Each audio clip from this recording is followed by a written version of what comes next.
Greetings, beloved. This is Mama Lula. I am here as a part of the seeds of our ancestors. We have been so blessed to have been with you over these past few months, and I'm honored that you allowed me to be a part of your periods of respite, of reflection, renewal, and restoration. I am a certified circle keeper and ritualist. I am an initiated elder in the tradition of the Dagara people of Burkina Faso. I am also the founder of the Boston Black Women's Health Institute, an organization that is dedicated to the empowerment of women and girls through self-care, advocacy, activism. So thank you for this opportunity to be with you again. I want to offer you this tool that we've talked about over the course of this year, and that tool is an altar. We've talked about altars as a way of having a focal point, centering our mind, body, and spirit.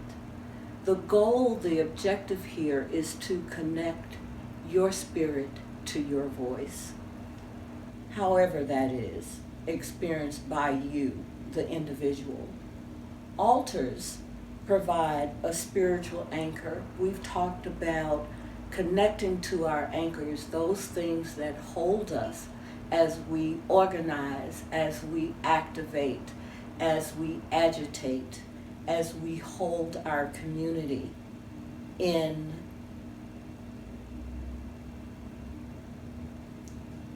the dearest of places that are dear to our hearts and dear to the needs of our community. So the altar provides a spiritual anchor that anchors you to your past, your present, and your future. The goal, the objective here is to connect your spirit to your voice, however that is, experienced by you, the individual.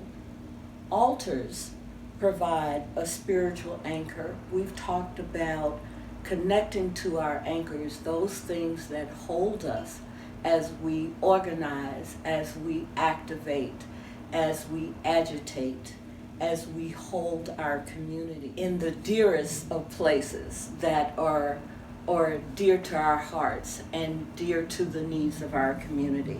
So the altar provides a spiritual anchor that anchors you to your past, your present, and your future. I want to walk with you and talk you through setting up an altar. The altar can be a small table, or it can be a large table. It can be on the floor. What's important is that it is a place where you can go on a daily basis to connect to that altar. We talk about the foundation of the altar. Cloth can be a white cloth, as here. And if you don't have a white cloth, you can also use a cloth of your cultural heritage, one that reminds you of who you are and where you come from. So I'm going to do a little of both. So at the basis is the white cloth. And why white? Because we connect that to purity, purity of spirit, purity of activation, and purity of memory. White is the color in the Dagara tradition of mineral, and mineral is where the repository of all of our memories live and stays with us. It's a part of our DNA. I offer this kente cloth as a reminder of my cultural heritage, my African heritage. And also, If you don't have either of these things, you may also use a straw mat. Straw is a very strong foundation. You know, when it's woven together, it is almost unbreakable. And when I think about my cultural heritage and that the huts of Africa are made of straw and mud and dung, and this straw can weather all storms and rain and wind, and so it creates a very solid foundation for us to begin to rest. Now that we have the foundation for our altar, the next item for our altar is a candle. I chose a white candle. Again, the candle represents the element of fire. It's the eternal flame that burns deep within our soul and our solar plexus and allows us the opportunity to connect with the spirit of fire, which can be warm, loving, compassionate, but it is also a way of transforming those things that we no longer want attached to us. And we can offer that to fire. But fire is the eternal flame that burns and stands with our ancestors. The next thing we offer to the altar are pictures of our ancestors. And think about those ancestors that have passed on. You can use the name of your ancestors. If you don't have pictures of your ancestors, feel free to write the names of the ancestors and place them on the altar. And I used a blank. You can also use objects to represent your ancestors. These are trucks, and my brothers were in the trucking industry and in the in the car business. So I have two objects to represent my brothers.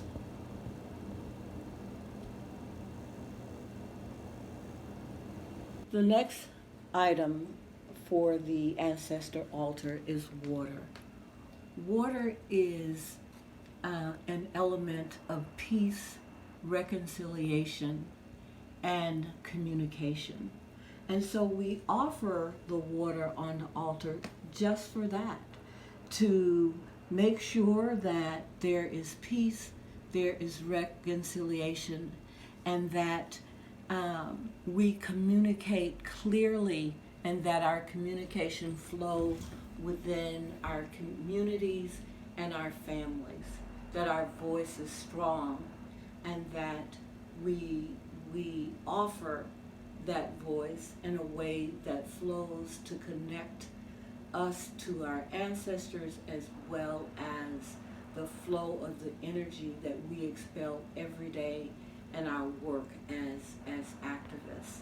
So we offer water for peace and reconciliation.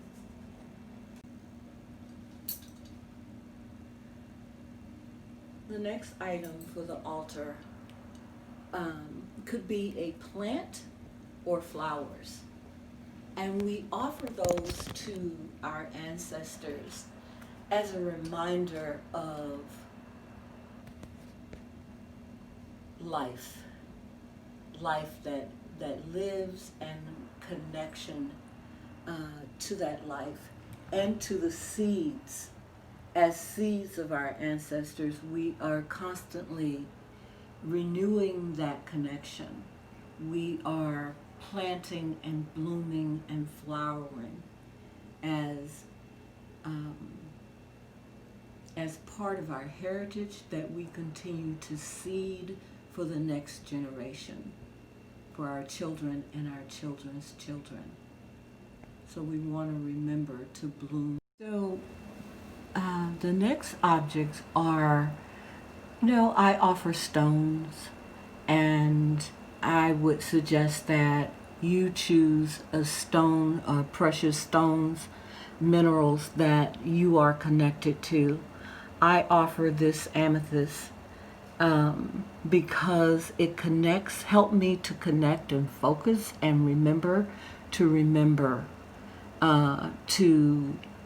be intuitive, to trust my intuition, to open my third eye, to be connected to my vision and my purpose at all times, and clear crystal, which is again connected to my third eye, that for openness, that I may see with clarity and see beyond the immediate. So I offer these to the altar as well.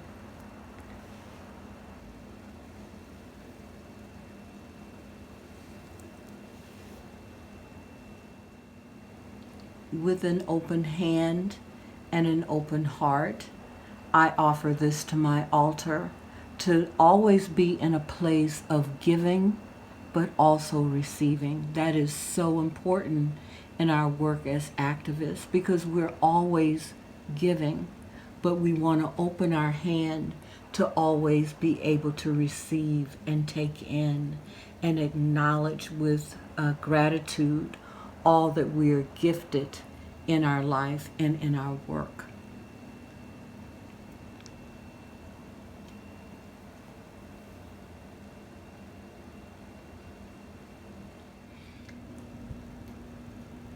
One of the things that is often suggested is that we offer and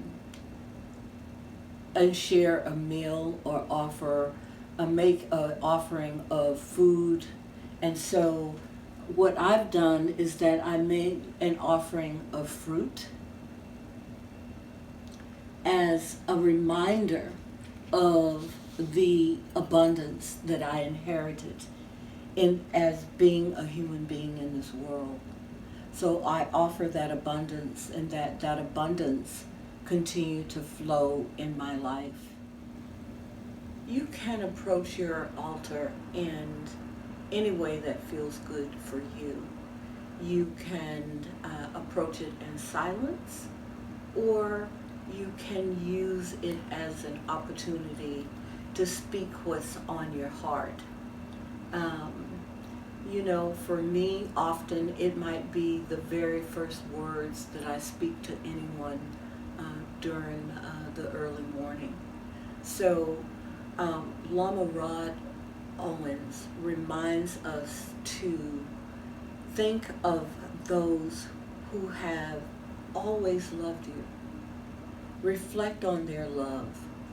Imagine that your love is saturated with their love. Remember those that have cared for you or who have worked for your happiness.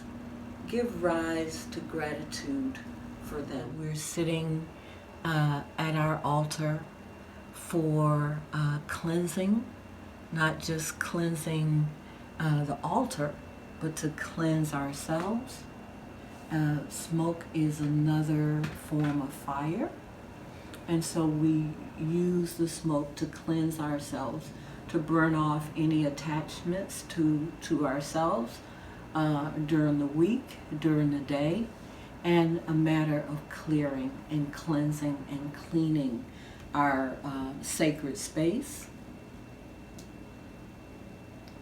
before we begin any of our activities for the day, as we continue to come to our altar for places of reflection, renewal, and restoration. Ask them to abide with you, to be with you. Call them ancestors, and believe that you are never alone. I would love for you to engage in this exercise with me. I encourage you to create a heart, or if you don't have time for that, just a plain piece of paper. But on one side of this paper, write the names of your ancestors. I call this exercise the heart of a woman. Remembering those who loved you, who cared for you, who work to make your life happy, and call their names. And so I ask you to write the name of an ancestor right here, or a couple of ancestors on the front of this heart. On the back of this heart, write the gifts that this ancestor left you with. Was it tenacity? Was it strength? Was it love of music? The wonder of the mystery of the outside? Was it a song in your heart? The love for math, for science, for any of those things. And remember to connect with who you are, spiritually, emotionally, physically, and mentally. Ashe, and I wish you well on your journey.